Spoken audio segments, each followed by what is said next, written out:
Awesome.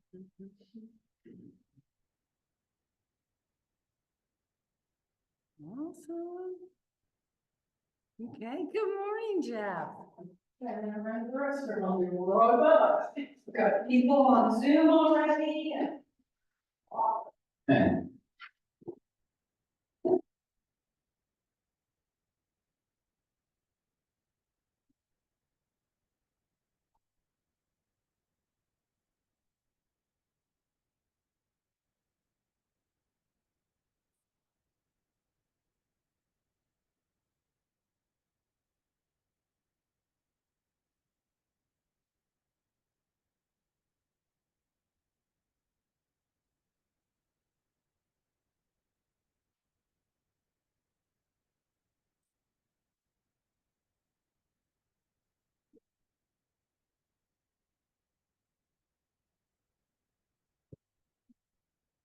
It's kind of, you know, they only have, you know, it's kind of, you know, it might be so into the way that's going on. Yeah. Marking. I don't want to sit. I see too close. No, I love sitting close, but I'm trying to challenge myself and sit. That's fine. Like been bottles. We got 800%. Everybody hears about things. Well, next year, Oh, God. wait, I'm gonna force you. I might be waiting. Oh, it's a thing. I was getting it like something. You're just. This is, was I living there, I went to university, I can't find. Just, Oh, I was you can. I see you're very good at this today, and I love it that much, but I'm not very about which one.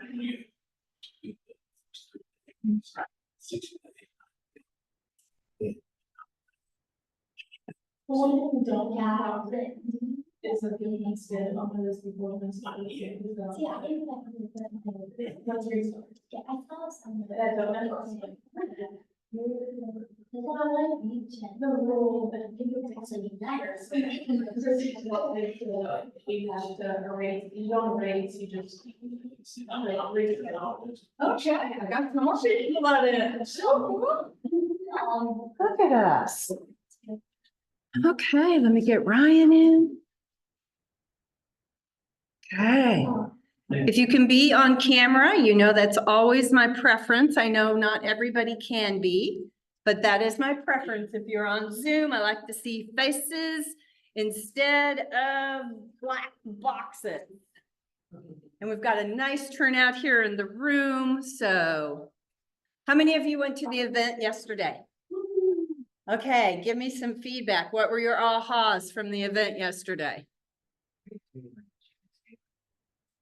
He's awesome. He did. And he really, you know, when you, especially with tying into this, the lead generation, I mean, he's trying to give you a different perspective about how to manage that list. And really kind of not making it sterile or punching out an announcement or something, about really massaging it and incorporating it. And just gave me kind of a different perspective on how to manage. Love that. I love that. What other ahas? Angel.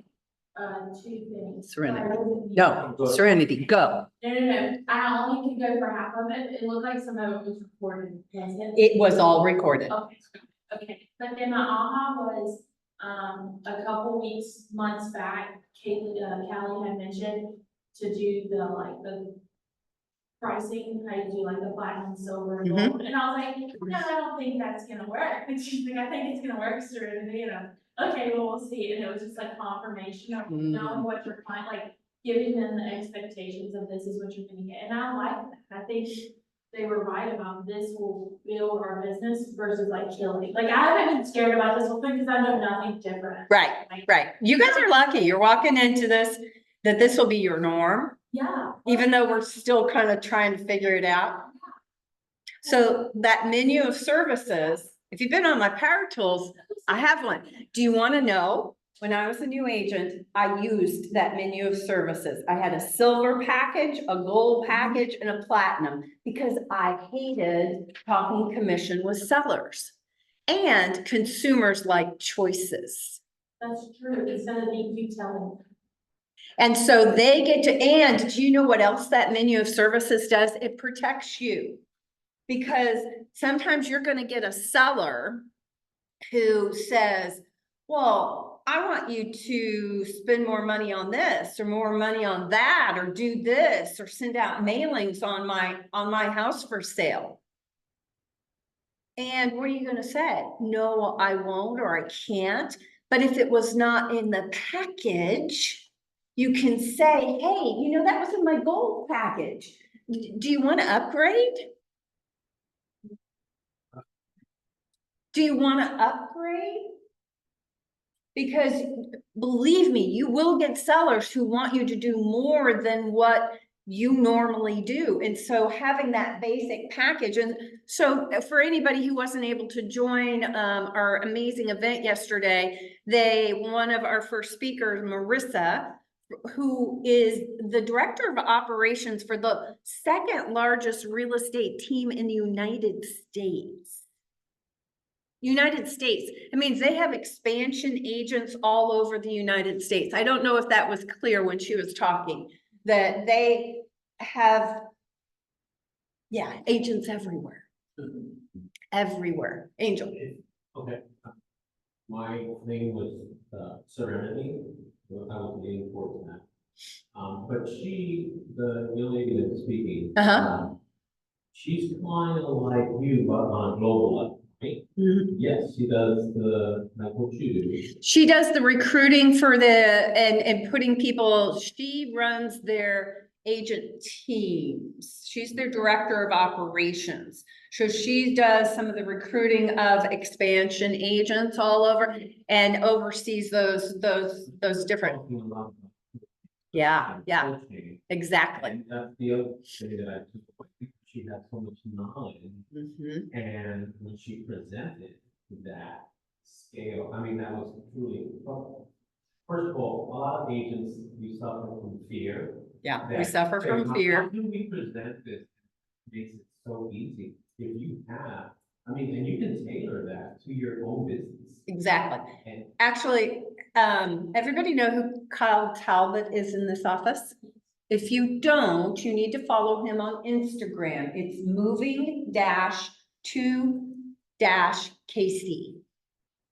That's his Instagram handle. He has over 55,000 followers.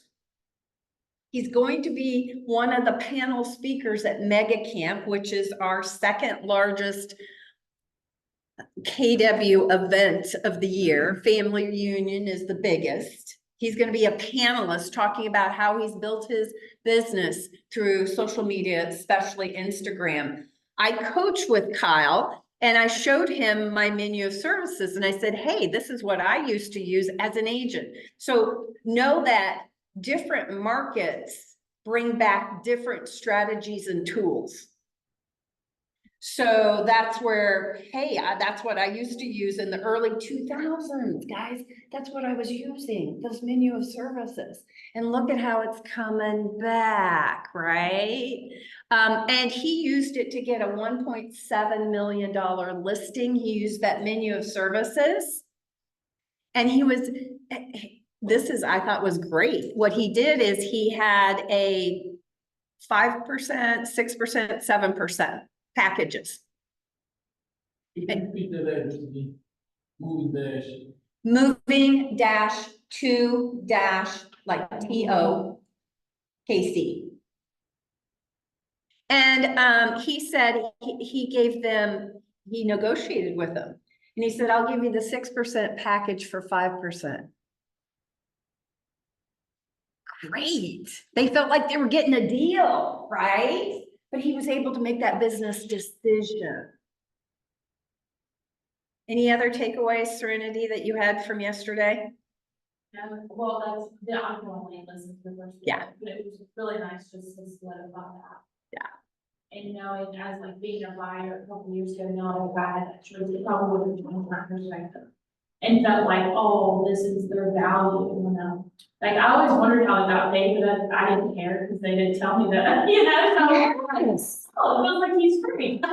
Well, and some agents were saying that, and about buyer's agents, and that's one of the things that got us in trouble. Doug, did you have any takeaways from yesterday? Well, I like all the speakers, all They of them. were really good. Yeah, and I'm glad you recorded it. The last speaker is Miss Jean. Jen Davis, the buyer's agent from Springfield. She was very, very powerful, very matter of fact about what she do and how she does it, and no wiggle waggle, you know, just, she gets straight to it. And I like the fact that she shows two homes, and out of the two homes. She shows two homes to buyers. Yeah, and out of the two homes, they pick one of them. Yeah. I like it, I wanna try to get myself to that point. What that is being a buyer's agent who's in control and hasn't given up the reins to the buyer. And too many times, especially when you're new and you don't feel like you have control anyway, because you don't know what's going on. You give the reins to the buyer, and the buyer is in more control of what is done and how it's done. The other thing, and I'm just gonna tell you, it's one of my pet peeves. We as agents, buyer's agents, have been lazy. We tell someone, we'll put you on an MLS search. Tell me if you see anything you want to go see. We let them pick out the houses they're gonna go see. We should curate that list every single day and say to them, hey, I didn't see anything out there that came on today that we should go see. What do you think? Or there was a house that fit all of your must-haves. We need to go schedule that. When can we go today? We do not, that is the lazy agent way. And do you want to, thank you, Angel. Because as a broker, do you know the biggest complaint I got from consumers about their buyer's agent? Well, I found the house. I'm finding all the houses. I'm picking them out. So don't wait for them. And also the other thing I liked that she shared is, well, if there's not the inventory on MLS, she goes out and finds it. That's the other thing. I have coaching clients in growth, and one has 2 ready-to-go buyers. He says, we can't find anything on MLS. And I said, well, then go find something. You can door knock, you can mail to areas. Get off your tush, because those are people who literally will give you money to put food on your table if you find them a house and you're waiting on MLS. That's lazy stuff. Angel. No, sorry. Gets me going. Our Bible here, Yes, in our, well, a functioning agent or a fiduciary. Yeah. And exactly what you're saying, fiduciaries get deals done. Yeah. Because you take control. you do what you should be doing. And if you're wanting to get paid, shouldn't you do what is necessary to find the house instead of just, oh, there's nothing on MLS. Oh my God, I just want to go, let me shake you, get out there, go find a house. Because there are houses to be found. My husband, this is really his sweet magic spot. He door knocks and finds houses for his clients. Matter of fact, it's how he found a house for my daughter and her husband. He did a mailer and he door knocked. And sure enough, somebody bubbled up and said, hey, we're thinking about moving to St. Louis. Yeah, we might want to sell our house. He got them, they walked in with over $7,000 in equity, bless you, because he got them an off-market deal. And they were pleased. Both sides were ecstatic about the deal. The sellers had 2 little kids. They didn't want to have to do anything to the house and get it ready. It got them on their way to St. Louis. It got the kids a great house. And they walked in with equity. And he looked like a hero because he found the house, right? So don't be that. This is not going to be the market in which you just get to hang out as a buyer's agent and just wait for your buyers to say, I'm ready. And then the other thing is you will show them way too many houses, waste your time and waste their time. David, did you have any takeaways from yesterday? I like the second speaker, talking about the Chad? Mm-hmm. kind of the personality types. So that was, I appreciated that, and then the conversations about how you can give back to the community and how it can fit within your voice. That was helpful, because we get stuck into, a very real estate, traditional stereotype. And so to find different ways to express your voice and be a connector to the community is helpful. Yeah. Think about it. We actually do powerful things in communities. We help people buy and sell homes, which can transform communities. So our job is very important in what we do in communities. So us being linked to communities is a great thing. And in Kansas City, we're known as a very charitable town. Matter of fact, when I used to work for a nonprofit, Kansas City was always in the top 5 of most charitable per population, per capita, most charitable cities in the United States, one of the top 5. So people in Kansas City have a expectation that others give back too. So when you give back, people notice. And then it doesn't make you look like a salesperson. It looks like you're actually caring and doing something in the community. And people notice that. So Ryan, did you have anything?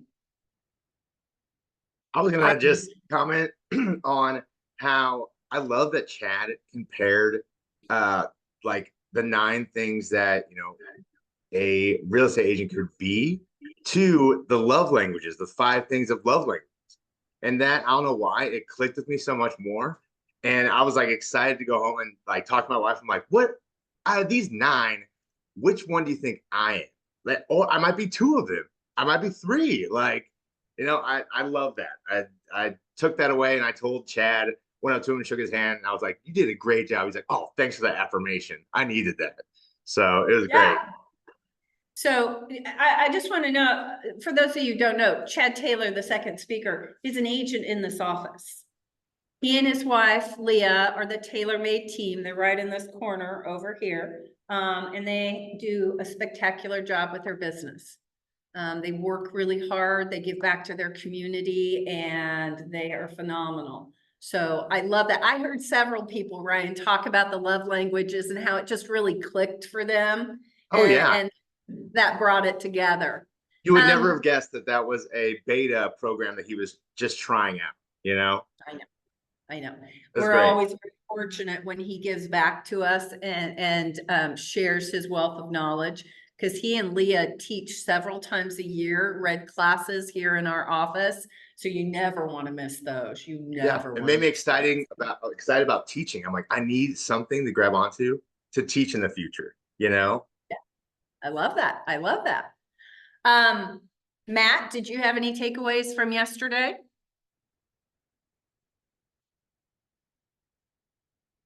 Hold on. Yeah, you're still muted. It's harder on your phone. I do know that.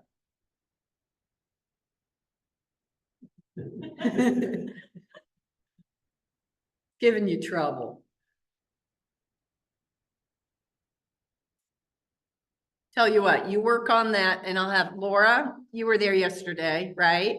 Yeah. Takeaways. Lots of takeaways. I think the big one for me is Jen Davis talking about just that line about how good will I be when it after 10 times, just that importance of practicing. We were talking as on our team this morning on our call, we all were like, we need to get together and practice, because how are we going to get better if we don't practice? So that was a big, and also the strat, like seeing the buyer's presentation or meeting consultation as a strategy session was big. Just, let's strategize and get a plan for how we're going to find you a house. I love that. I love that. Think about it. Too many times as buyer's agent, we ask them, where do they want to live? Oh, you want to be in Overland Park, 3-bedroom, 2-bath, and your price range is this. And then we go and start showing them houses. Mhm. We don't know how they're gonna live in the house. We don't know what their special needs are within a house. Do they have hobbies? Do they work from home? Do they have pets? You know, we don't usually go deep enough.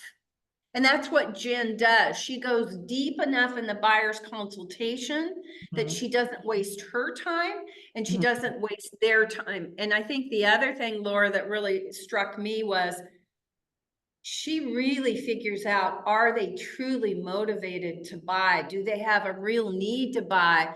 Or are they just gonna take you out and they just want to shop, Right. right? Yeah. Like Yeah, if you I like- show them a couple of houses and it's not working, something's up. Right. Yeah. I mean, she said like they should be able to find their house in 2 to 3 houses. And it's like, oh, that's quick. You know what I mean? If she's doing her job, you know. But I feel like some people want to look at lots of house. I don't know. Some people want to look at lots of houses. Well, and then I don't know. her conversation of, Mm-hmm. you know, talking to them of why that we shouldn't have to go see a lot of houses. Right. She's setting really great expectations with them in the very beginning that we shouldn't go out and see 55 houses. Yeah. Yeah. There's an agent in this office that showed 60 houses to a buyer. And I love him dearly, but I wanted to smack on him. What the hell are you doing? Yeah. And Yeah. think about how much time that takes away from your business that you could have been helping other people. Yeah. And so shame on us as agents for not going deep enough because we're so scared. It's the fear factor. We're Mhm. so scared that if we don't get in motion with them immediately, that they're going to bolt from us and not work with us, right? That's part of the fear. The Yeah. fear of having a deep heart. Remember, she said she has hard conversations. Mhm. Yeah, like, you know, I liked how she talked about, I call him and had that, I think I missed something. Talk to me about what I might have missed since we're having a hard time finding you a house. Like, I don't know if she says that, but just, you know, just No, with she did. curiosity. Yeah. Don't keep what is the definition of insanity? Yeah. Do the same thing over and over. And if you're showing them house after house and it's not meeting their needs or they're always balking, you know, if you're not having the money conversation at a really deep level, can you go over list price? Do you have extra money? Can you waive an appraisal and can you pay the gap that you might have to pay? Do you have an extra $5,000? Okay, if you don't, what she said was, then we're not gonna be able to go look at the cream puffs. We might have to look at some fixer uppers. Because you're not what you can do, and it's not a good or a bad, it's just the reality of the market. You cannot come to the table with an offer that's gonna win. And I hope you heard her when she said, if you show them multitude of houses or you make multiple offers, then they're gonna lose confidence in you and confidence in the process. Yeah. And I hear it all the time, my buyers took a break. They got worn out. Yeah, you wore them out. Seriously, you wore them out. And you wore yourself out. Any other takeaways from yesterday? Because it was powerful. And if you missed it, we have it recorded. I'll figure out how we're gonna be able to share that with you all. I don't know if they're gonna put it on Facebook or what have you, but we'll make certain that you have access to it or to go rewatch it. Because there were so many nuggets being dropped. There was a lot to take in. Okay, well, thanks for sharing all that. I think that's really important because you all had some really good takeaways and then also shared with others some of the things for them to think about. The other thing Jen did, and I will put her buyer's presentation on the launch Facebook page under files. Because she has a beautiful buyer's presentation. It's what I love. Everybody was willing to share. You notice that? There's no, really, there are no secrets in real estate. There aren't. There's a lot of different ways to do real estate, but there are no secrets. So don't think there's a magic like something out there that's gonna magically transform. No, it's usually about work. It's usually about building. You guys, the more you build your knowledge and skill, and Laura, thank you for saying we need to practice. Because that's another thing I see with new agents. You guys think, oh, well, I'll just go out there and do it. Or I don't need to learn it until I have a client. What?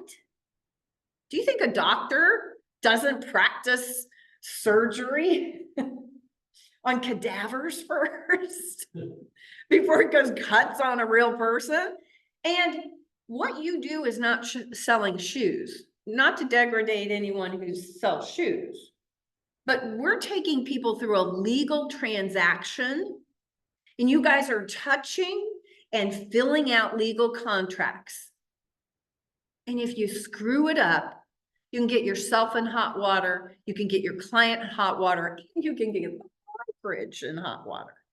Some things are fixable in a contract, some things are not. And that's why, again, why do you think we have Linda as our contracts coach? Why do you think we say she has to see every single document before you send it out for signatures? It's to protect you.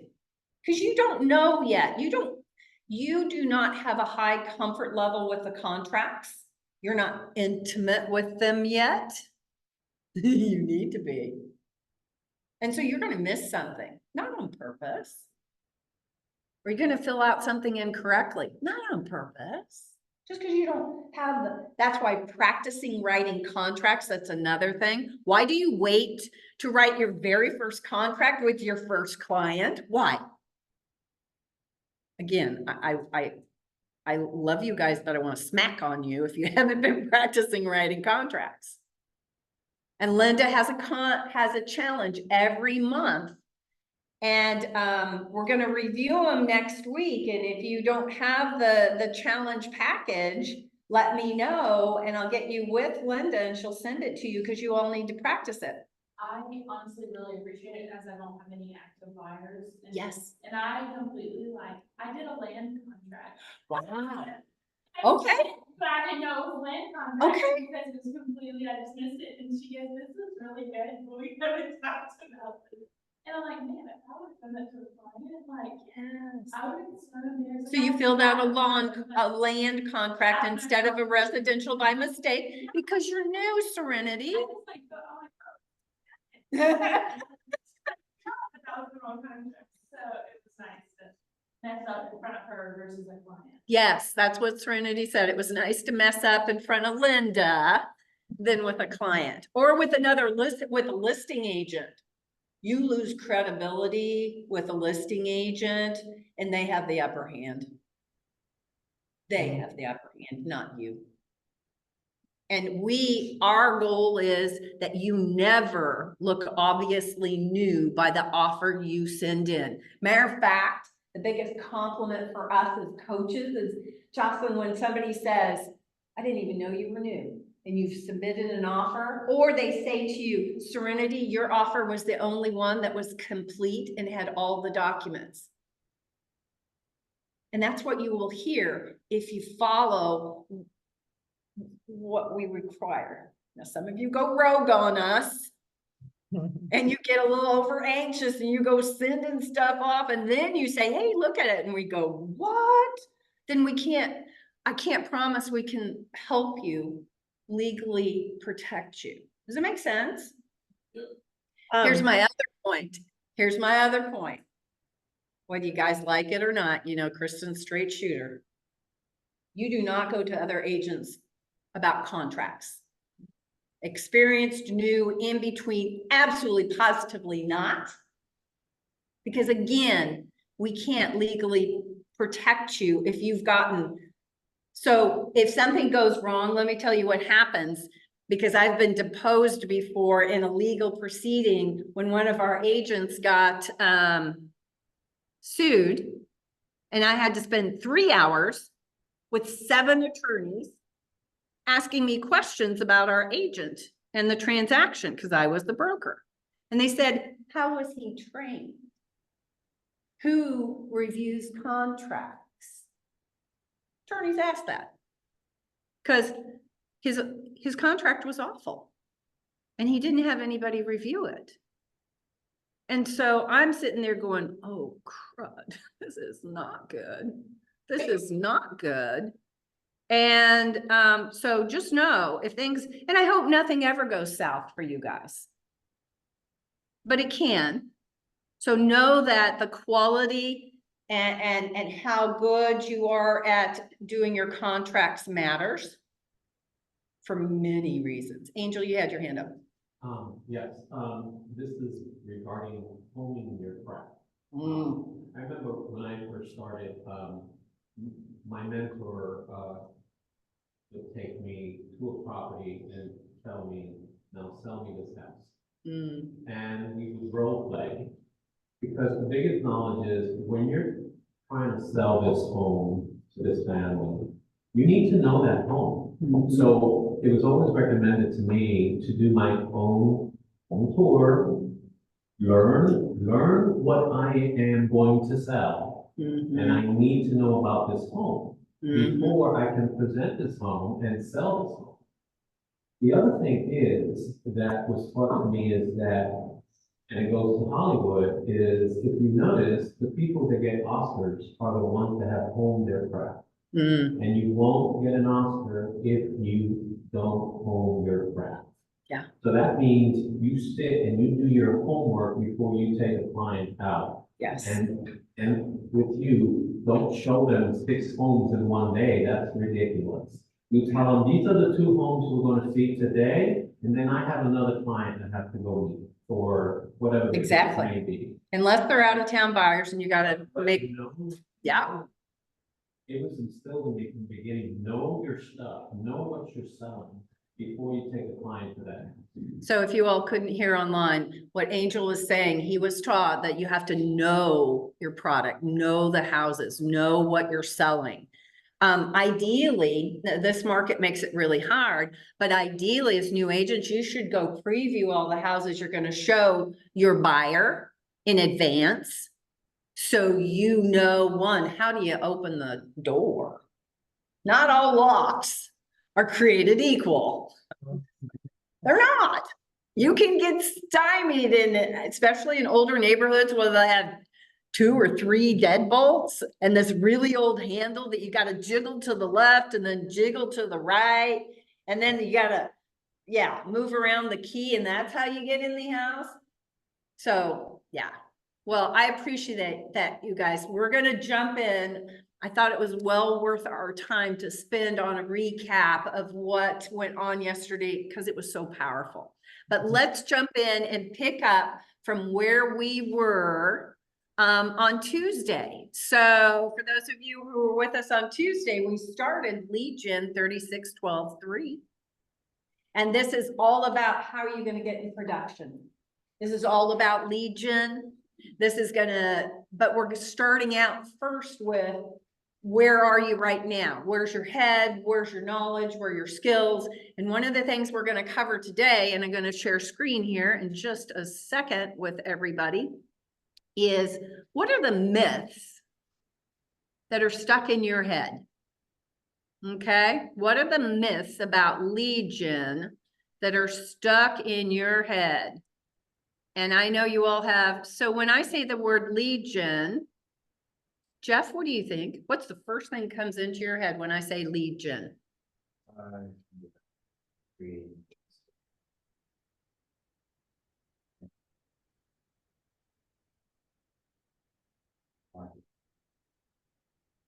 Clients, marketing. Okay, anything negative come up when I talk about lead gen? See, you've been in sales, so anything negative that comes in your head when I say lead gen? Yeah, fearful, intimidating. Yeah, even though you have a history of being in sales. Serenity, what comes in your head when I say lead gen? Avoid it.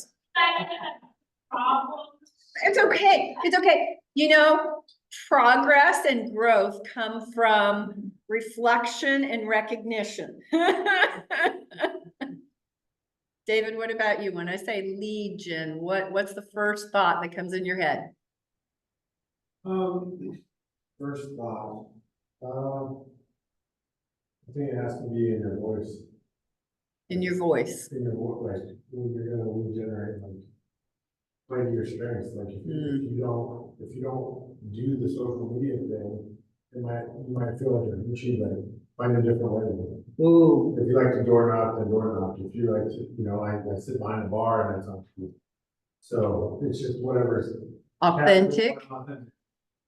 Yeah, be authentic to you. Find the ways of Legion that are gonna work for you, because you're all gonna do it a little differently. And you're gonna do different things.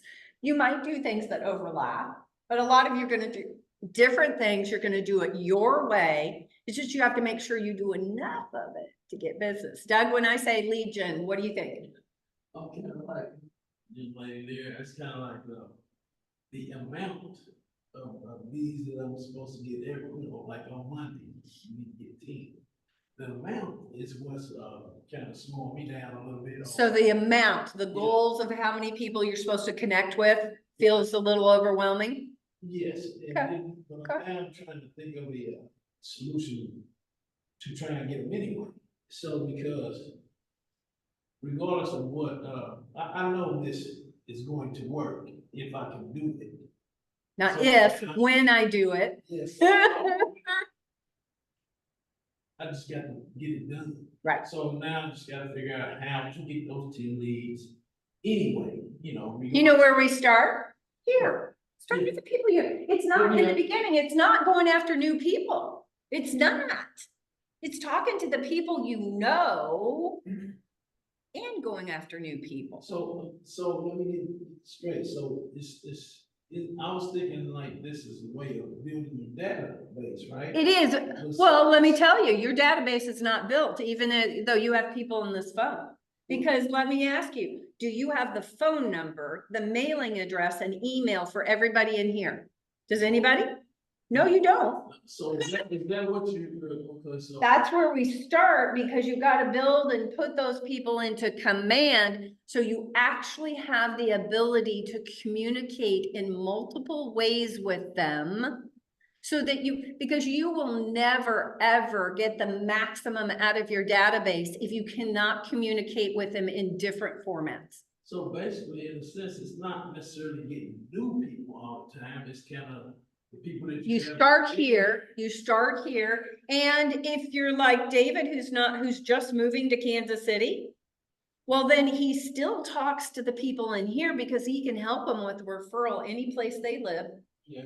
And he's gonna have to talk to more people he doesn't know because he's not from here. So his Legion will be a little different, right? But he's still gonna talk to the people that are in his phone. Make sense? So it's not necessarily getting new people all the time, it's just. You getting the need- database to- Exactly. You need to keep feeding your database to add to it with new people, but it's not necessarily. So start with the people you know, because that's also less scary for most of us. Yeah, so, cause that's where I was stuck, I was That's thinking, I had to get new people. That's okay. Yeah. I'm glad, no, that helps. Yeah, If it's something you're thinking, it probably some others are yeah. too. Lucilia, when I talk Legion, what comes to your mind? That I have to meet people. Have to meet people. And work, networking, definitely, definitely. Jocelyn, when I say Legion, what comes in your mind? What's the first thing? Cold calls, phone calls? Yeah, yeah. How about those of you online? When I say Legion, what do you think of? I think of contacting lots of people, whether that's through calling, texting, or talking, or emailing, any form of communication. Yep. Anybody else? And share with me if you've got some negatives, like Legion. Awkward interactions that seem forced. Ah, okay. Thank you for being honest. They taking actions that seem forced. Yeah. Yeah. Okay, so let's get into the myths and let's debunk some myths, because you touched on some of them, but there's some more for us to talk about. There's a lot of misconceptions about lead generation that we just need to put to rest and put behind us. Not all leads are good leads. There are no bad leads in real estate. They're just not all equal. You know, there are different strategies and philosophies about databases. I'm gonna tell you mine. Mine is I never threw anybody out of my database unless they told me to go away or that they were working with another agent. That means even an open house lead that never got back to me, but I had their contact information. Guess what? I just put them on a monthly email campaign, a smart plan. And can I tell you, consistently, I would get a 1 to 3% return on that group that I never really ever connected with that would bubble back up every year. And if you know anything about mass marketing, a really spectacular return is 5%. And I was getting 1 to 3 for just one email a month. I didn't call them. I didn't do anything else with them. And they would bubble back up because I was the only agent that stayed consistent in their world. What did I say on Tuesday was the true secret of real estate? I've been thinking about only consistent. Yes, Serenity said it, consistent and persistent. That's how you win in real estate. Be the last agent standing and you will win the majority of the time. Too many of us give up. Oh, I called them 2 times. They never returned my call. They don't want to work with me. What? So I keep every lead. I hear people saying, well, I scrubbed my database and I threw a lot of people out. Well, if I don't want to do business, no, you're not going to be in my database. If you gave me the heebie-jeebies or I just thought you were a jerk, no, you're not staying in my database. But if I had no reason to throw you out, it's just you weren't now. We throw away too many leads because they weren't now. Make sense? Don't ever throw them away. Serenity, I can tell. She's like, I'm thinking. Watching the business, Vegan that encouraged me to watch the business, plan for the MREA plan. And I saw where David said he called everybody in this database. Like, if you were looking to buy and sell, would you use me? Yes. He was like, if they didn't, then he could take them out. Yes. And I like that approach. Qualifiers. Yeah. What Serenity said is, on David's business planning video, which if you haven't watched, you should watch. David talks about how he called everybody in his database and said, just qualified him. If you were to buy or sell a property, would I be the agent you would use? And not, I mean, he didn't then say, well, fine. He just said, a lot of times what I think the next script is if they say, yeah, my sister's got her license, say, great. If for any reason something falls through or she stops being an agent, could I be your number 2? And usually they're going to say, of course. Of course. Okay. So not all leads are bad leads. It's you've got to decide what are they. Lead generation is really hard. It's really hard. We make it hard. And you also do things that are, to David's point, that aren't authentic to you.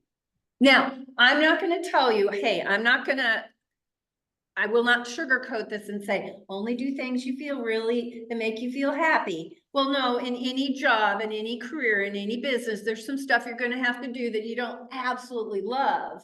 However, in lead gen, you can focus on some things that you really love. I loved open houses.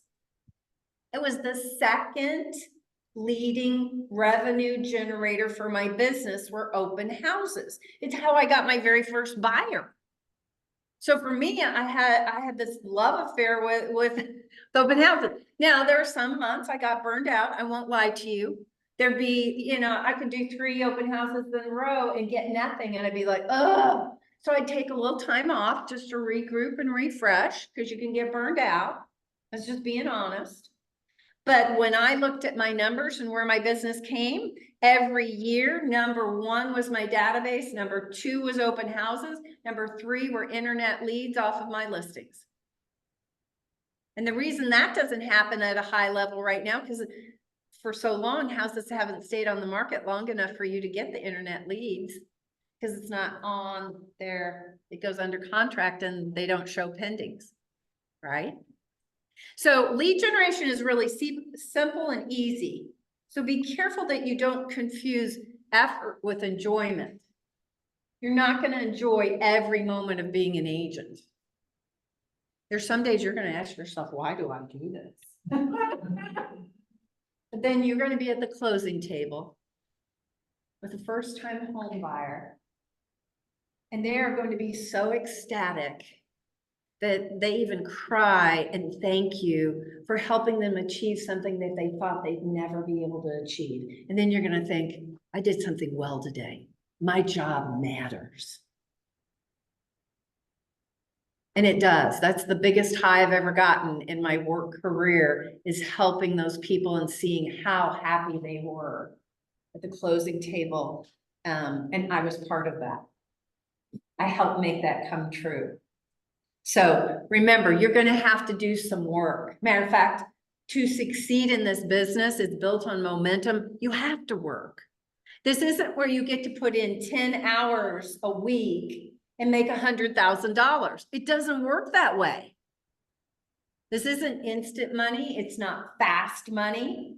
But if you're going for the long haul, which you should be, this is a career, you want to make it, then you're going to put in the hard work. This woman, what was the temperature when you went out door knocking in the winter? It was like below 0, and she's door knocking for an open house. She didn't say, oh, it's too cold today. She didn't. It's too hot today. She didn't. And she got leads from that. She got leads from that because somebody came to my door and it was like below freezing to be promoting somebody's a neighbor's house for an open house. I'd be so impressed. I'd be like, wow, that's the kind of agent I want. Somebody's not, they're going to work hard for me. Yeah. I'm too busy. I don't have time. I want to ask you something. Some of you are new enough, you probably aren't time blocking your calendar yet. And that means having dedicated time focused on lead generation. Now, I don't want you to get caught up because I heard some of you say phone calls or cold calls. That's what I think of lead gen. Lead gen is David serving at the bar and talking to people. Lead gen is going to an event and talking and connecting with people. Lead gen is door knocking. Lead gen is open houses. Lead gen is being a volunteer with your favorite nonprofit organization. Okay, I want you to broaden that mindset of what lead gen is, because it can be almost anything you do that interacts with people.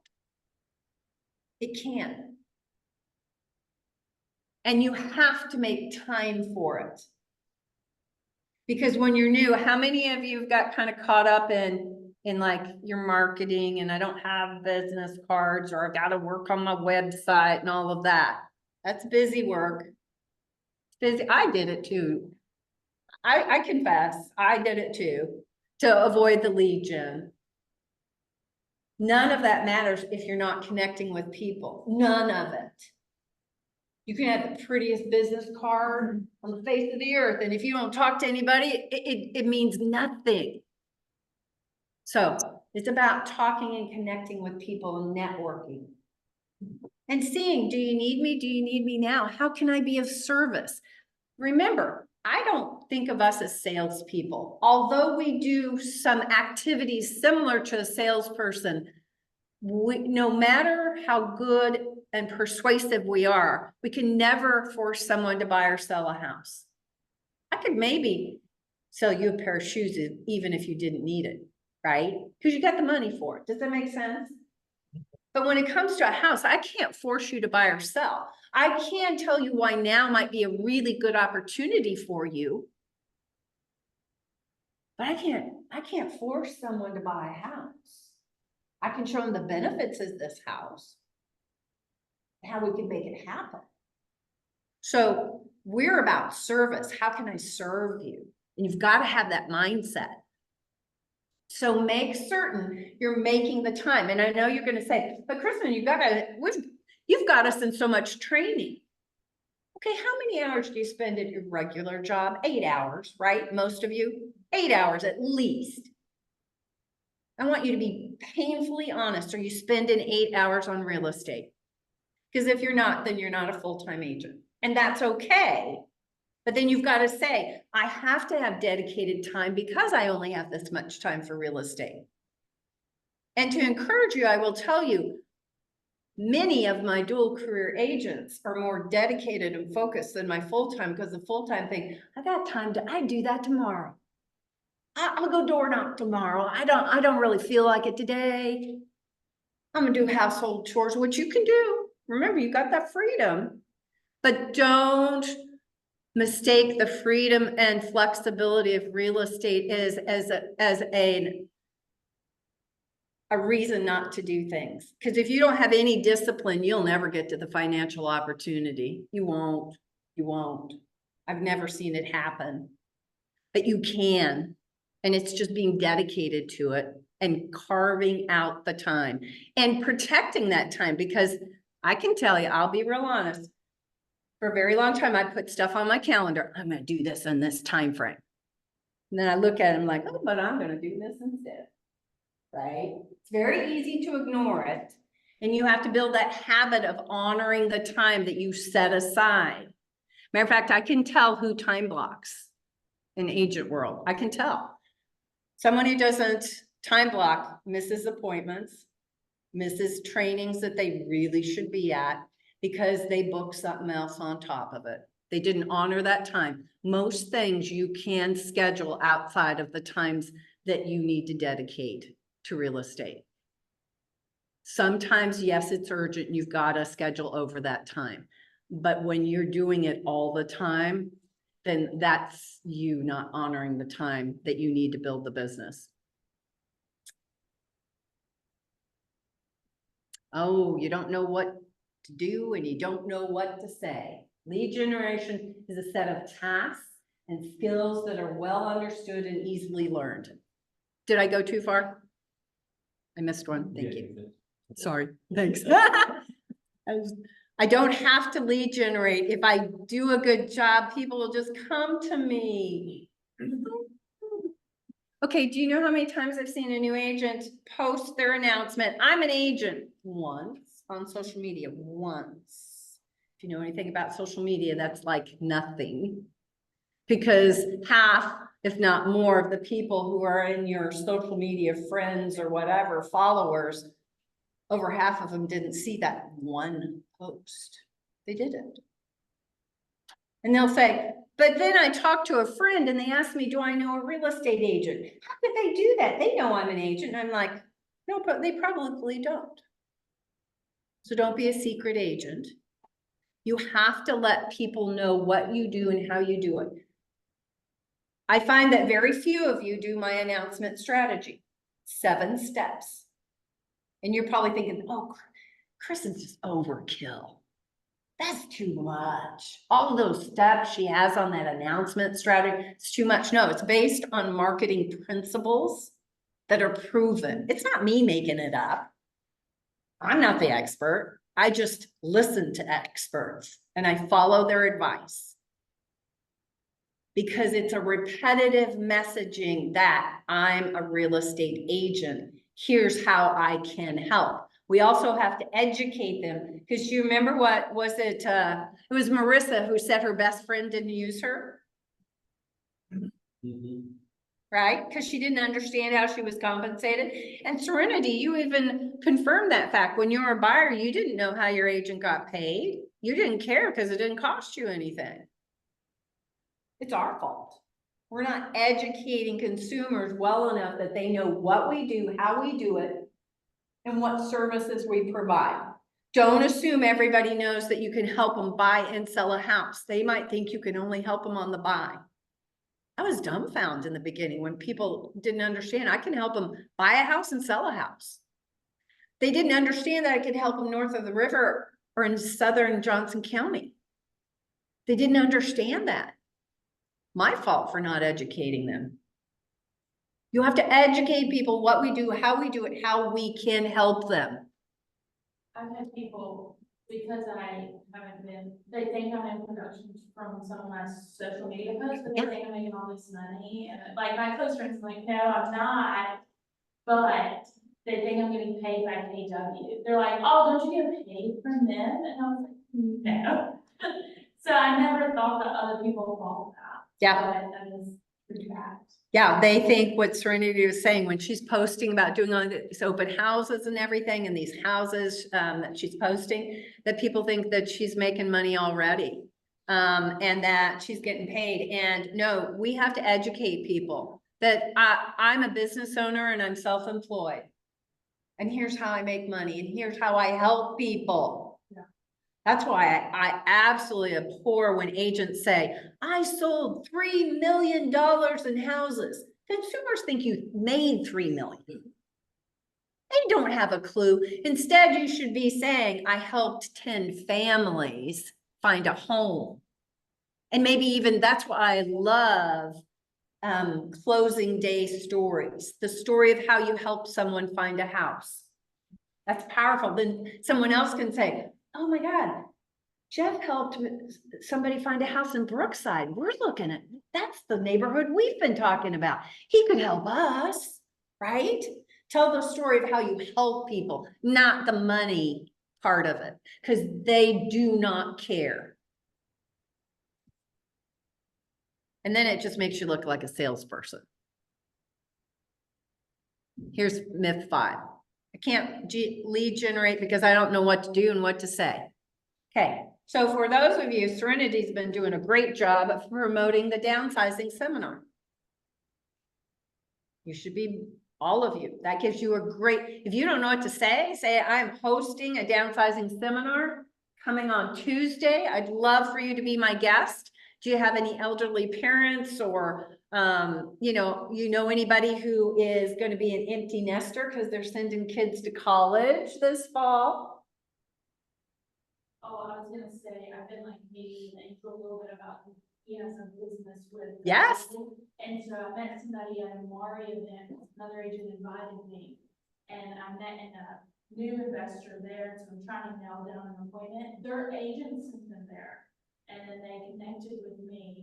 And I was trying not to like cross any boundaries, but because of that downsizing, I don't know that that's gonna come to that downsizing. But in reality, I wanted to promote for money to get it consistent stuff. And they reached out and said, we want to meet with you. So I got to now done an appointment because they have a business in that scenario. So they can take that to learn. So it might help me with an investor that I never thought we would actually connect. Remember, and you actually don't know if Well, like I might know people, but I don't. Like, you don't know their personal situation, and that's why promoting it is of value. Don't make decisions for other people. Don't tell me I'm the wrong person to say, nobody I know needs to downsize. And I'll say, how do you know? Have you talked to everybody? I know you haven't. Don't make assumptions. Don't make decisions for other people. And it shows value. It made her look like an experienced agent because she's offering something. Can I tell you, other agents don't offer these seminars. They don't. That's why I sponsor for a year. Home buying, home selling, downsizing, and investing will be our last one in November.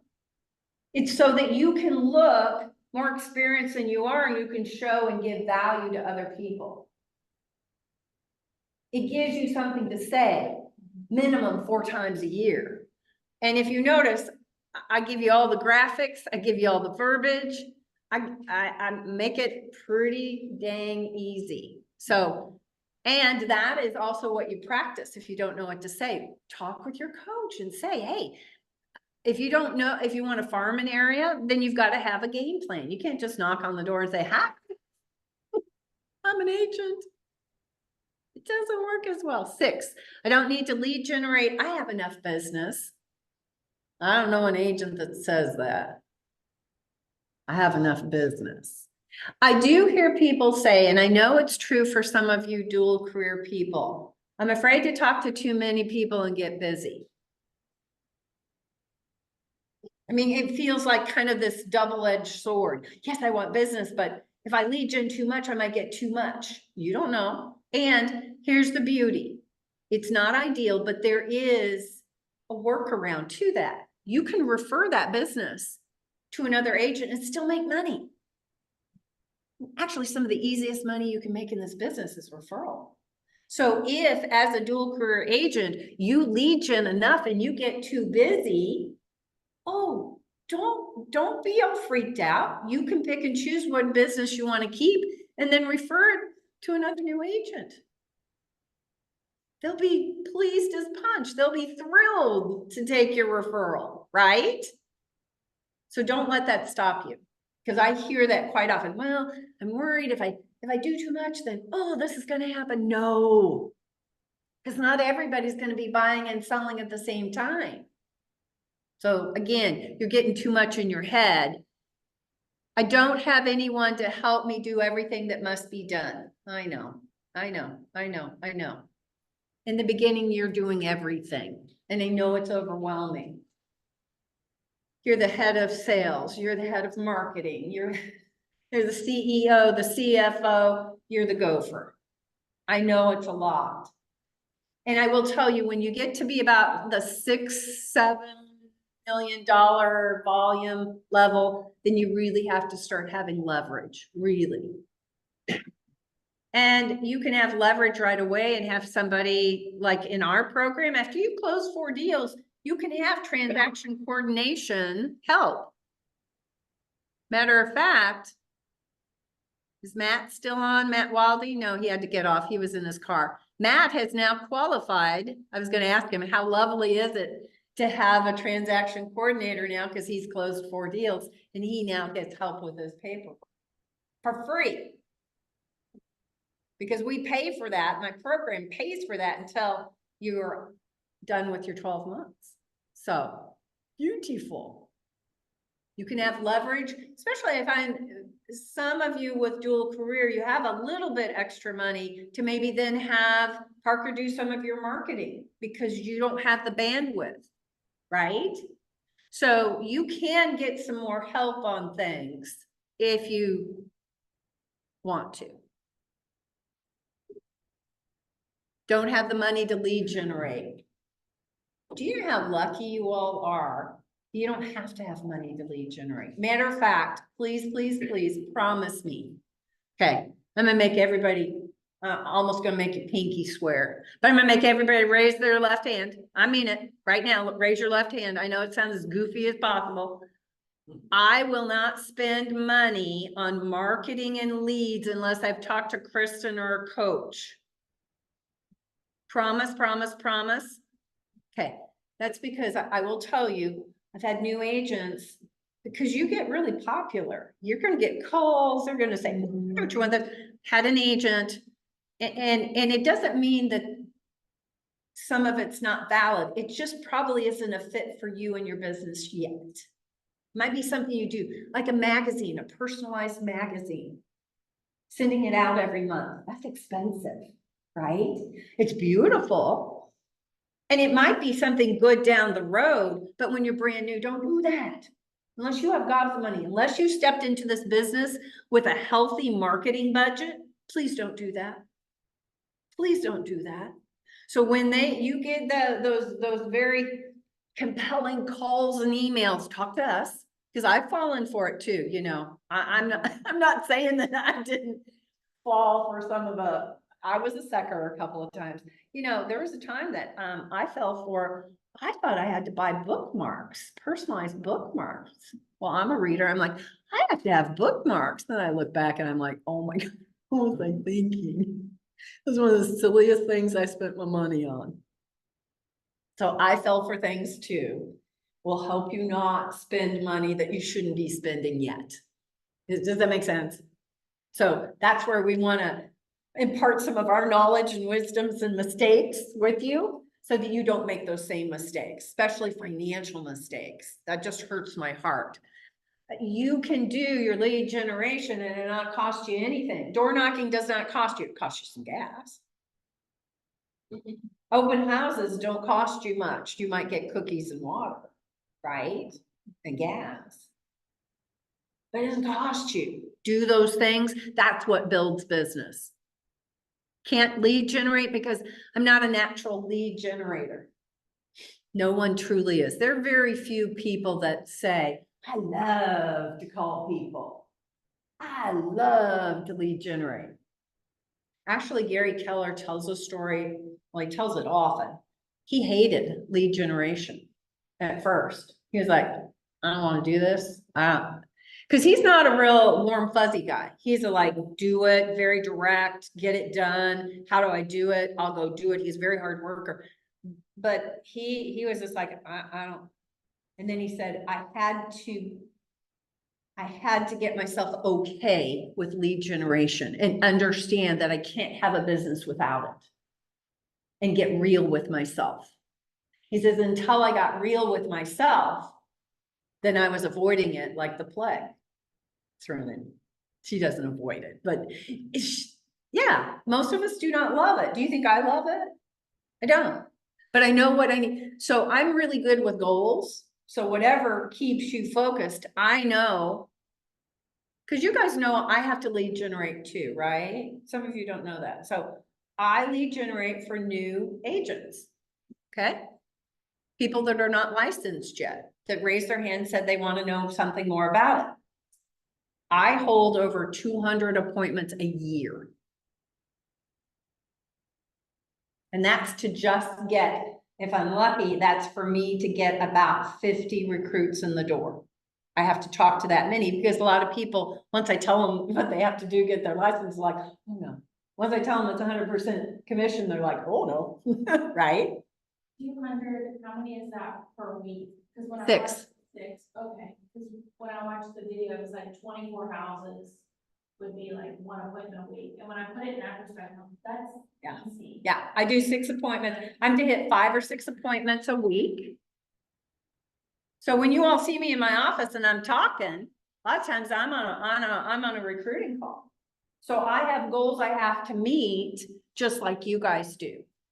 And I can't tell you, but I've gotten so good and comfortable with it that you can, it's kind of like you just push a button on me and I just start. I know where you're gonna laugh. I know where I'm gonna pause. I know exactly how long my call's gonna take, unless you ask a lot of questions. I can stop it on the dime. Guess how long I've been doing this? 11 years. Was I that good and polished on day one? Oh. I practiced. Okay, so let's talk. Did that kind of help you with some of the things that maybe are going on in your head? Because I know all of you have some of those thoughts, at least once, if not all the time. So let's talk about, now that we've gone through these myths, because we got to get those out of the way. And now we've got to talk about the 36-12-3 challenge. And that is, if you remember, does everybody remember what the 36 is? Well, we didn't cover it as clearly, but 36 is transactions. What's 12? 12 months. What's the 3? 3 hours. 3 hours every day. Ooh, gold stars. Gold stars in this class. Awesome. Okay, yes. It's to close 36 transactions. And I know when you're new, you're thinking, oh my God, what is she thinking? Even if you don't hit the 36 in 12 months when you're brand new, I promise this level of activity and focus will get you so much further and closer to that 36 than anything else. Anything else. What can I spend 3 hours of day doing every day that will build my business? What can I do? That's what we're going to talk about. Because It is about adopting the habits. And what Gary Keller says is you've got to have those good business. So let's break it down. Don't settle for average. So when people get into real estate, sometimes they will want to be like an average agent. How many of you have bought and sold houses before? Okay, bought and sold houses before? Did you all have great agents? Mediocre? Okay. You had an awesome agent? I had a mediocre and I had an awesome. So I didn't always have. So actually, you want to know one of the things that got me into real estate? My last real estate agent. Put my house up for sale. Okay. I put my house up for sale. She was not good at marketing. I did my own flyers because I didn't like hers. I also lived right off a busy street. I lived off of Ward Parkway. And it was like in November. So it was before yard signs were reflective. And I thought, you know, at 5 o'clock when people are driving by my house and they're leaving work, they can't see my yard sign. I put a spotlight on it. I thought, I almost did more than she did. And that's when I was really unhappy in my corporate job. And I thought, well, I can do this. So a mediocre agent was one of the reasons I got in this business, because I thought, I can do this and I can do even more. So some of us, our propeller is that experience of, wow, if they can do it, I can definitely do it and probably do it better, right? So did any of you get into real estate to just be mediocre?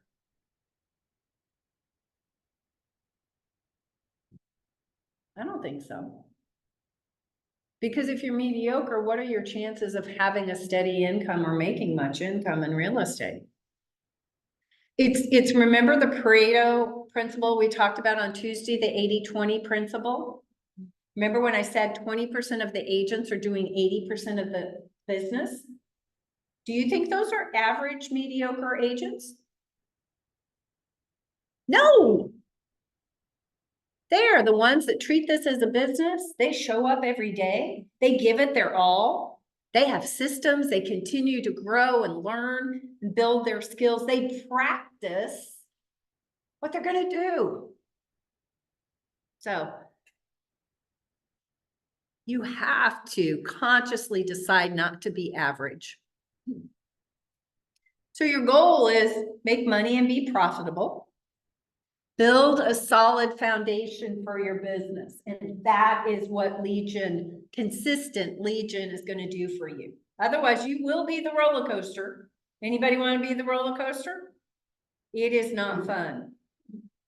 In the beginning, I was on the roller coaster because I didn't learn any of this. I didn't know how to quantify my actions. I didn't know. I just hoped that every day I did enough.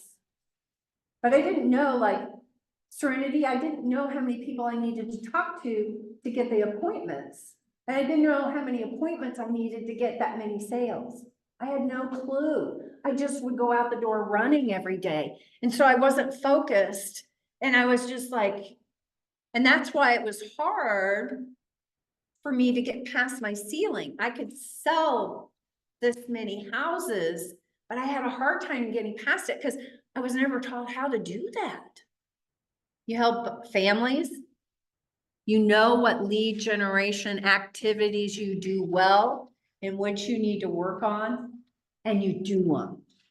You don't think of other stuff to do, and you continue to establish skills and habits, skills and habits, skills and habits. And you gain respect and recognition. You had a question. Ms. Gillies. Is go for a new agent full-time or part-time? This in here would be full-time. So then you adjust and think in your head, and especially working with your coach. Remember so for those of you that are very new and haven't seen our business plan, which is a spreadsheet, in which you get to plug in how much do you want to make in your first year of real estate, or wherever you are, how much do you want to make this year? Okay, so you pick the number, we plug in the number, and it's gonna show you how many people you have to talk to every week to get there, and you're gonna say, oh no, I can't do that in a week because of the time that I have. And if that's true, then you have to bring down your dollar goal. Does that make sense? So you're gonna choose it. Guess what the number one amount is that new agents say they want to make in their first year?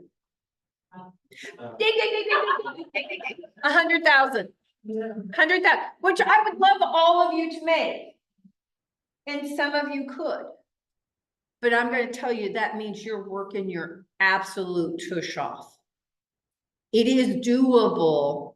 Do I find that the norm? No, I don't, because you're also learning and doing it at the same time. So that newness, right? That learning curve slows you down a little bit, especially in the first 6 months. It does. And that's okay. But the reason I decided to expose you all to this course is actually for experienced agents. But it has the information about lead gen that you all need to know so that you can get here. And if you get here in your first year, we're behind you 100%. But that business plan really brings it to life and saying, okay, if you need to talk to 48 people in a week, and you say, well, because I have another job, I can only talk to 15 people a week, then you're gonna have to change the dollar goal. Because we know statistically, there's no way you'll make that goal because you can only talk to this many people. And did you hear, was it Marissa or Jen who says you have to talk to more people now than ever to hit your numbers? Because I will tell you, you want to know what happened to a lot of experienced agents last year who had a harder year last year? Their databases weren't big enough. And here's why. Here are things that you've got to know as an agent. What are turnover rates? So what percent of the population are buying and selling houses? What was it last year? Some of you will know because you've been in some of my trainings. But so we're always looking at historically, it's about 10 to 12% of the population will be buying and or selling a house in a given year.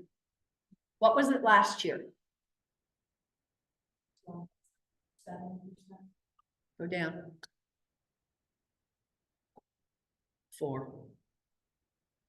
So if you had, and some of our agents, their databases are solid and it's fed them year after year, but then the turnover rate dropped to 4%. So they didn't have enough people in their database to weather that drop in turnover. Does that make sense? And that's why I'm going to tell you, you want to constantly build your database. And that's why I don't throw anybody away. I pretend you're going to be mine someday. I call it magical thinking. Someday, you never know. I'm not going to throw you away because I just don't know. So, great question. Great question. Yeah, how will this change your life and your career if you made that much money? That's where, instead of doing this exercise, I want you doing, when you get a coach or you have a coach, that's why that business plan is so important, because then you can actually figure out how many people you need to talk to. Then that'll tell you how many appointments you need a month to get the deals that it says you need to do to make the money you said you want to make. It is so beautiful. If I'd had that formula as an agent, because if you show me the way, I can be like a laser beam in doing it. But I didn't know. There was no beam. I was just like scatter shooting, hoping something would work. 12 months. Remember, you've heard me say this business is built on momentum. the faster you go, the faster your business grows. You cannot, it is very hard to stop and start this business if you're looking to make a career. If you're just looking to help others buy and sell when they need that, like family and friends, and it's just kind of a side thing, which is perfectly fine, then that's okay. But if you're truly wanting to build a business, it is based on momentum and you doing. Brad Korn, oh yeah. So Brad Korn is an agent in Kansas City. I think he's semi-retired now. He's been around a long time. He was one of the high-performing agents in Kansas City when I was brand new. And he talks about farming and how we're usually farming. A lot of agents say, yeah, I'm gonna farm my neighborhood. Can I tell you, probably 85% of them stop after a couple of months because they don't get immediate results. There's a national statistic in sales that I want to, and this is not real estate sales, this is any type of sales in America. Most sales are made after 8 to 12 touches. Most salespeople stop at 2. Meaning we give up too soon. Because somebody doesn't say now, we're like, pass. So you cannot be impatient with the process, and you have to understand that some types of lead generation, there's different types. There are ones that I call marathon activities, and then there are those that I call sprint activities. And I think you need a mix of both in your lead generation. Farming is a marathon activity. If you do not commit to doing it for at least 12 months, it will not work. If you're not committed, I mean, very few of you are going to be able to afford to mail to a whole subdivision every month for 12 months as a new person. But can you knock the doors? So you've got to find a way, and you've got to be willing to do it. So if you're just going to try it and do a mailing like once or twice, then no, it's not how it works. They also need to see you too. So there are very effective ways to farm, but you've got to be committed. Any forms of lead generation that you guys are going to do, you have to commit to it. This isn't just, I'll try it once. Like I'll hear, well, open houses don't work for me. Oh, and they're not a match for everyone. But I can tell you this, that when you start doing open houses, you're still new. You don't know how to convert people very well yet. So it's a learning process and building skills. So if you're doing open houses over and over and not getting results, then you need to be talking to your coach, because you need to find out, is it what I'm saying? Is it the open houses that I'm choosing? Is it my pre-activities that I'm not doing enough of? Right? What am I doing that's causing this? And you have to give it the full effort before you say it's not for me. Now, for some of you, personality-wise, you won't want to do open house. It's okay. We just have to find other activities you do. We had an agent in the office, and she was the most shy and timid person, new agent I think I've ever had. And I thought, oh, bless you, child. I don't know how you're going to do this. And shame on me as a coach to have that thought, because I'm supposed to see the possibility in all of you that you can do this. But I really doubted. What is she going to do? She didn't want to do open houses. Well, she started calling FSBOs and expireds. And she says, I can talk to strangers on the phone. I just don't like to talk to them face to face. And she got listings that way. Shocked me in the best way possible. Also, it taught me, don't ever doubt that there isn't some way somebody can succeed in this business. I put a limiting belief on her, and I shouldn't have. She proved me wrong, and I'm glad she did. I'm glad she did. But you have to, you can't just drop. and get impatient. This is a process. Sprint activities are like an open house. You could get a now buyer at an open house. Right? But I believe it's a mix of both. You've got to find marathon activities. I would do one marathon activity and then a couple of sprint activities. Make sense? In my lead gen. What would that look like? Well, I'm always going to do my database. That should never, if you're going to focus on like 3 pieces of lead gen as the ones you're going to commit the most to, it doesn't mean you won't do anything else. But the 3 that are really, this is what you're solid on and really focused on, database is always number 1. That never comes off your list. We don't allow it. Because these people in the long run will feed you and feed you consistently over time. Okay, they are the most valuable group. Like, what do you do with that? Other than. We're gonna get into Oh, that. okay. Yeah, that's one of these sessions, but that's perfect. Yeah, Like, okay, I have- Serenity's like, I wanna know, what do I do with my database? We're gonna cover that. We're gonna cover that. And then for me, it was open houses, right? And then I did do farming. But I didn't do it right because no one ever taught me how to do it. So I mailed to 1,000 houses and I spent a whole heck of a lot of money. And I got 1 piece of business, so that's better than none. But I didn't do it right. I wasted a lot of money. But lesson learned. Learned the hard way. And that's what we're going to help you all understand how to do these activities well and not waste your time, not waste your money. So we've got to be realistic on how we're going to get there. Unrealistic is our path is just going to be, no, kind of curve. It's that learning curve and doing and getting, it's like, remember when I said it's momentum? Remember when I talked about you guys being farmers and dropping seeds, right? Planting seeds, planting seeds, planting seeds. And sometimes the seeds pop and sometimes they don't. Matter of fact, where is it? Gary Keller talks about his very first year. Let me see if I can find where he is. He says this, he says, in his first month as a real estate agent, Gary Keller, he had 5 closings.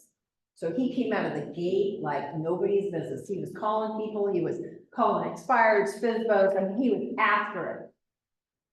But guess what? Then he didn't have another closing for 5 months.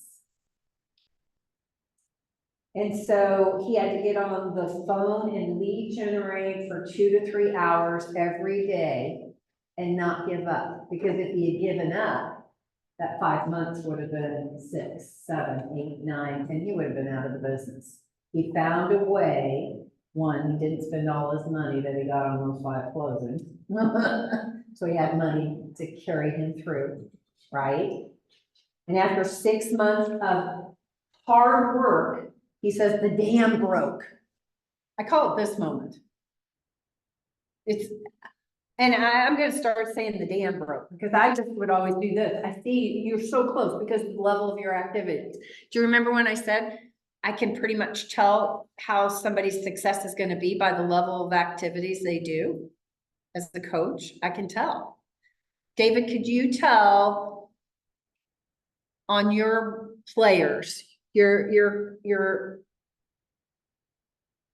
players, could you tell who was putting in the work and who was going to grow? Yeah. Put in the time. They put in the time, they put in the effort. It's the same thing. It's the same thing. Put in the time, put in the effort. You will get rewarded. Just, you gotta be patient. You've gotta be consistent and persistent, or otherwise it doesn't work. You're gonna have to adopt the attitude of I'm a lead generator before anything else and above all else. Because nothing else counts if I don't have business for people to talk to, right? And that's why that time blocking of 3 hours is so important. And you're gonna block it on your calendar so that it really has a dedicated slot. And there is a Bold law. Bold is coming in October, and it is a high energy, training and coaching program that comes in. We have a bold coach that comes from KW International. That bold coach will be coming once a week for 7 weeks here and in Boulder, in the bold sessions all day. It's gonna be on Wednesday. It starts in October. I've done it 13 times in 11 years. You might say, why does she keep doing it over and over? I'm a slow learner, and it recharges my batteries every time. Cecilia, you've taken it several times. And you keep doing it. She's done it twice. How much does it cost?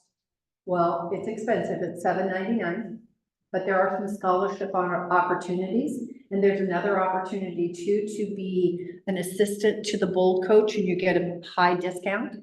So we do have some opportunities that we'll be rolling out, especially for the new agents.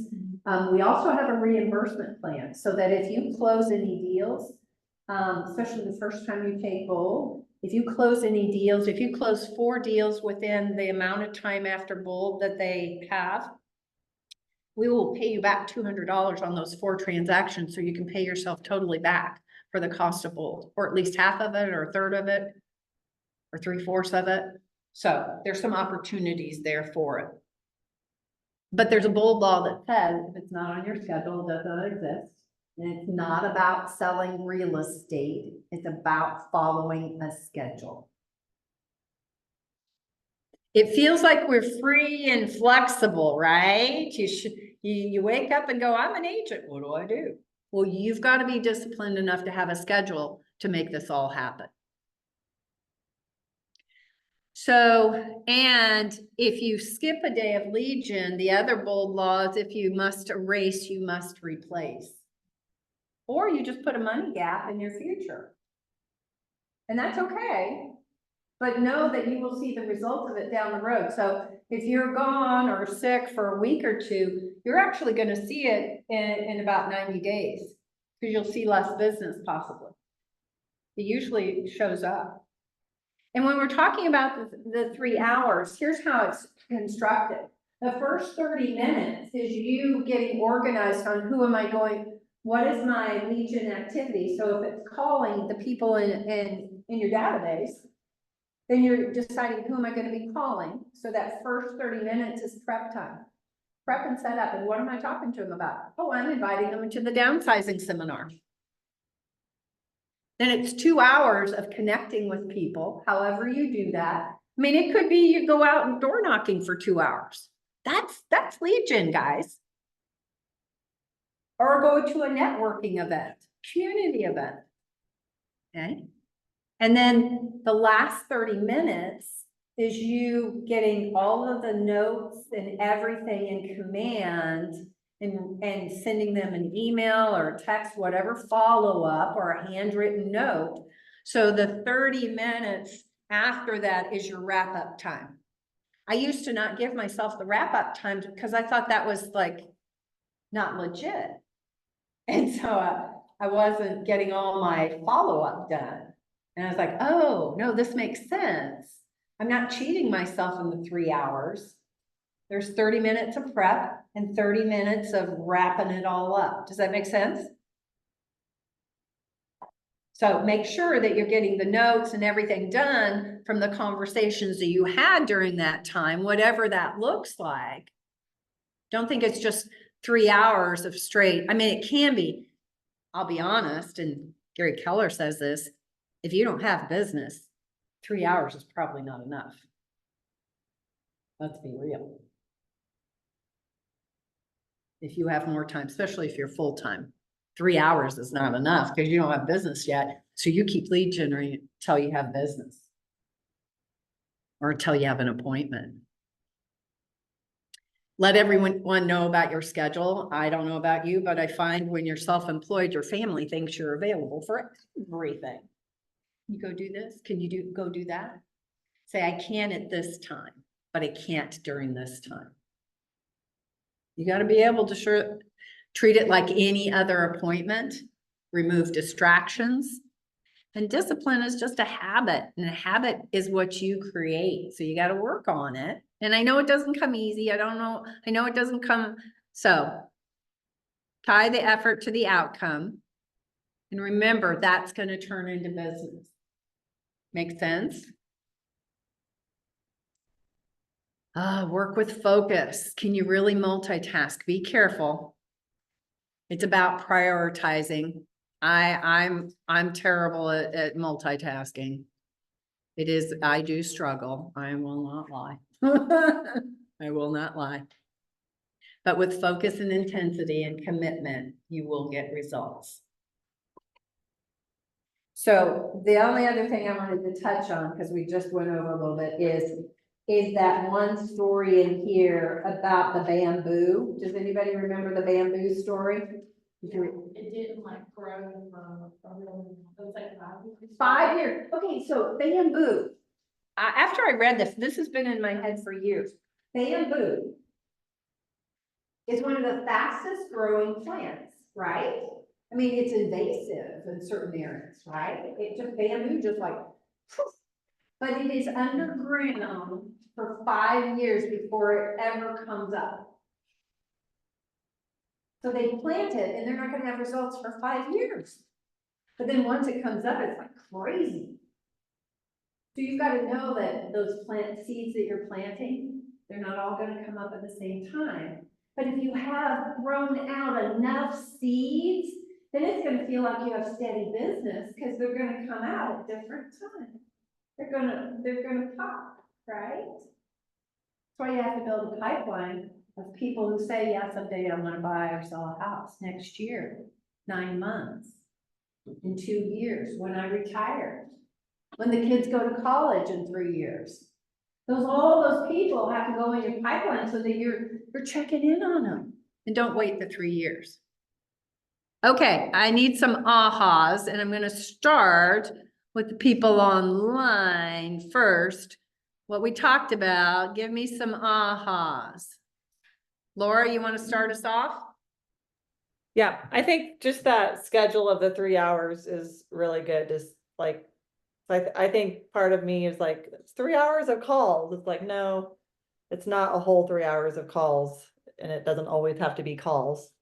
So. Yes, was- remember, Yeah. lead generation is just not phone calls. It's activity in which you're purposefully connecting with people. Matt, what were your, oh, go ahead, Laura. Well, I was gonna add the farming piece of just the consistency and not having to spend money. Yeah. We're so lucky that we can create business on just effort. Mm-hmm. Yeah. Matt, what were your takeaways? That it's, for me personally, it has to be a change of attitude, that lead generation isn't a chore, but it should be incorporated into things I normally do to interact. Okay, good deal, good deal. Ryan, what about you? What are your takeaways? I love that you said, like, we are lead generators, because Nate Parks, my favorite realtor and my good friend, he says that, but we need to wake up every day, not think of ourselves as realtors. We are lead generators before we are realtors. And I love that. Good deal. Connor, if you're able to. Yeah, no, I think my takeaway is just to stay consistent at lead generating, and because the results will come eventually if you are consistent with your numbers. Definitely. How about you, Debbie?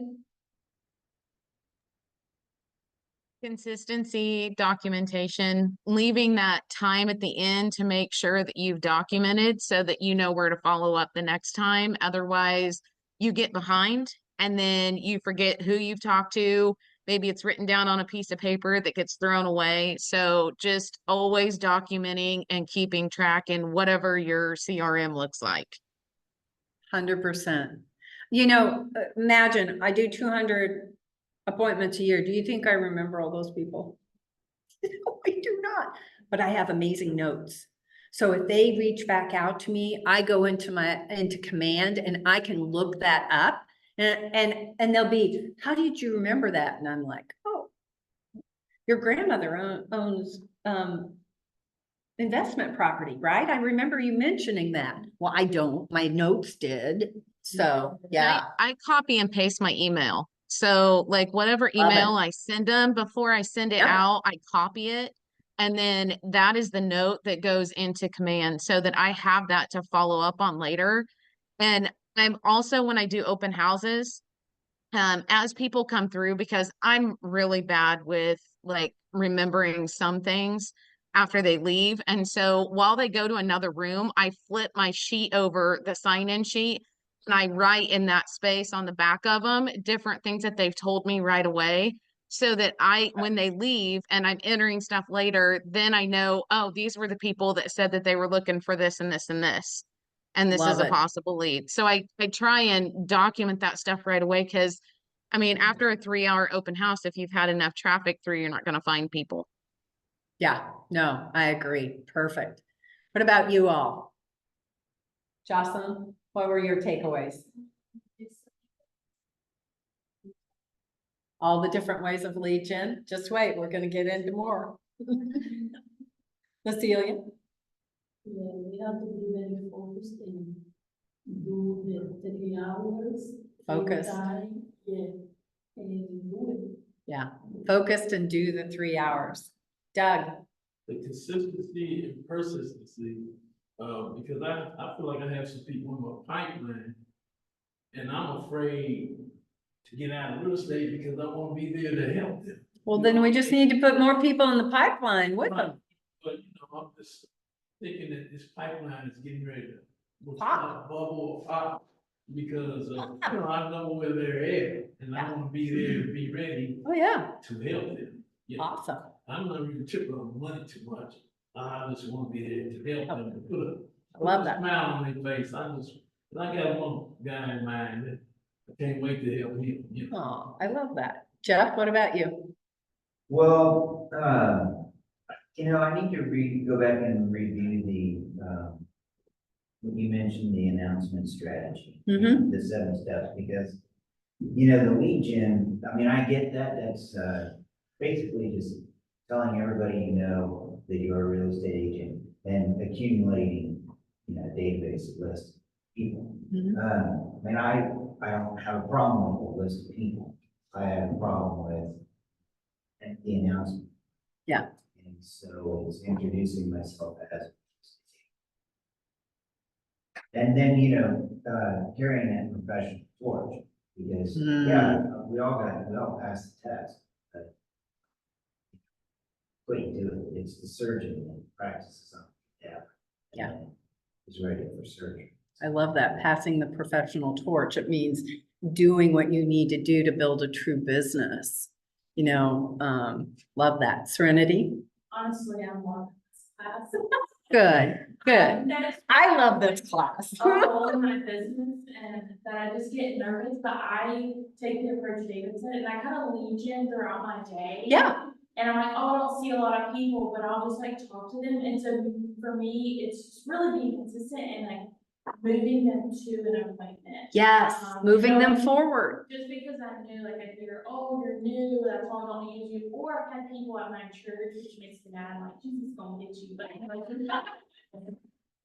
oh, we had an agent, blah, blah, blah, and this situation happened. And I'm like, I'm so sorry you had that situation. That should not have happened. The closing table you got hit with $600 you weren't prepared for.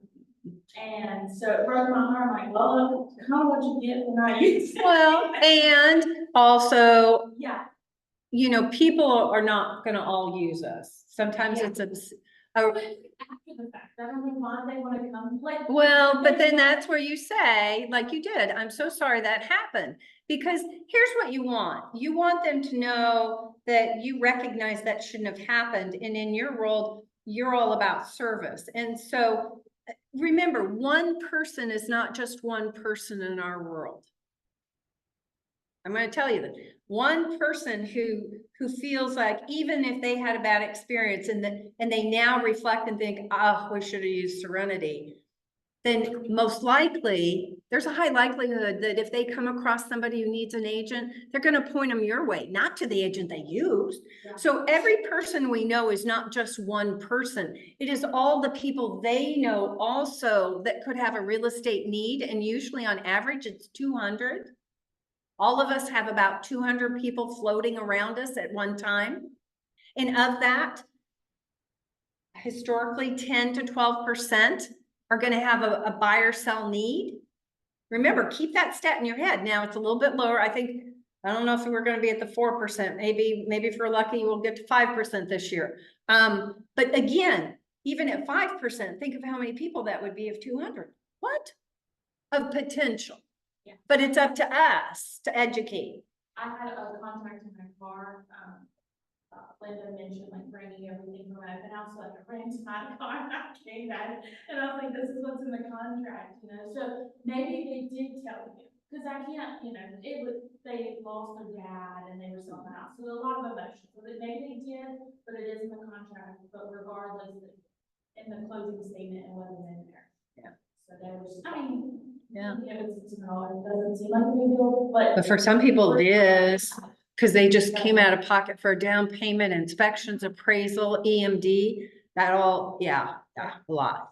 David, your takeaways from today? I think it was good just to review some of the myths and, you know, it gets in our head that it's hard or, you know, it's just a reminder that your brain can play tricks on you. Don't let those myths, don't let those limiting beliefs stew in your head. Angel, what about you? Let's see, well, what I did, what I was thinking is that, when we touch on the faster, better, more, that's real stressful. Yeah. So when we go back to being disciplined with the 3 hours, that's really important, and I like the fact that we touched on, it's not about selling, it's about, Following a schedule. following. It's not about selling real estate, it's about following a schedule. You like that. Yeah. And I made a big note on that. Following a schedule, having a schedule, setting, then all those tasks will become overwhelming. Yeah, then it's not overwhelming. You're breaking it up once. Yeah. Well, thank you for letting me go over, and we went over because we shared about yesterday's event and everything, but I thought that was worth it, and I hope you guys thought it was worth it too. And be ready for next Tuesday, because next Tuesday, we're gonna talk about, our topic is next Tuesday, building validity and positioning. And you're gonna be, and it's gonna tie to what Chad talked about being an invaluable agent yesterday. So that's what next week's topic is going to be. I have all of the student manuals, all the materials for you to read is on our Facebook page under files that you can print up or you can read them on your computer. It's up to you to read that. As you noticed, I'm not going to hit every single page of the readings. That's why it's up to you to do the readings to get all of the content. Because if I want to go through all of it, I keep you here a couple hours, but we got to go do other stuff like lead gen. Okay, well, thanks you guys. I've enjoyed, thank you for making this kickoff week so fabulous and participating at such a high level on Zoom and in person. And let's just keep it up. Thank you. Thanks, Bye, Kristen. guys. Bye-bye.